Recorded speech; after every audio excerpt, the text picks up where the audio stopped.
Actually की है vaccination India च बनी सी इंडिया दे समझ गए पिल्लियां वास्ते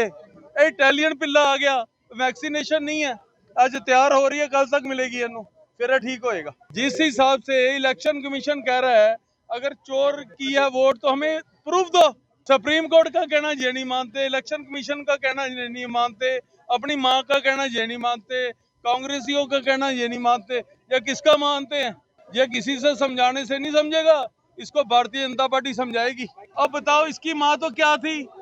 मैं जहां पे बोलूं इसकी माँ क्या थी इसने आपकी अपनी माँ जैसा बोल रखा सबको माँ को क्या करती थी इसकी माँ इटली में क्या करती थी इसकी माँ लंदन में कौन सी डिग्री ली है इसकी माँ ने क्या करती थी बताओ ना बताओ इन्होंने सिखों का कत्ल इसने किया हिंदुओं का कत्ल इसने करवाया मुसलमानों का कत्ल इसने करवाया इसने कौन से कत्ल छोड़े कौन सी गरीबी हटाई हिंदुस्तान को कहां पहुंचाया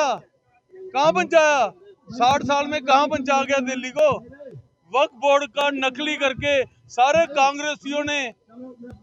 गरीब मुसलमानों की जमीन लूट ली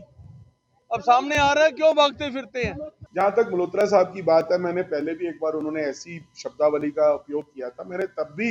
उनको विनती की थी और उनको एक सजेशन दिया था कि मल्होत्रा साहब आप पढ़े लिखे हैं, आप एक भारतीय जनता पार्टी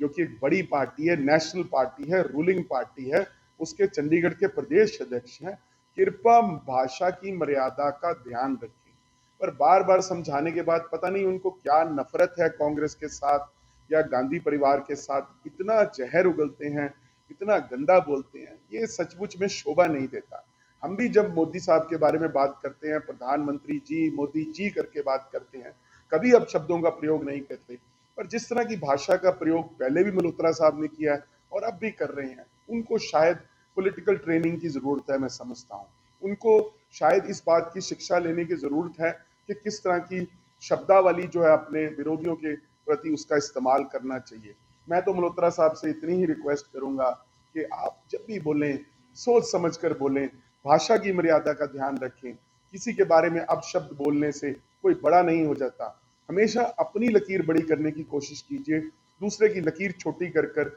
आप कामयाब नहीं हो सकते।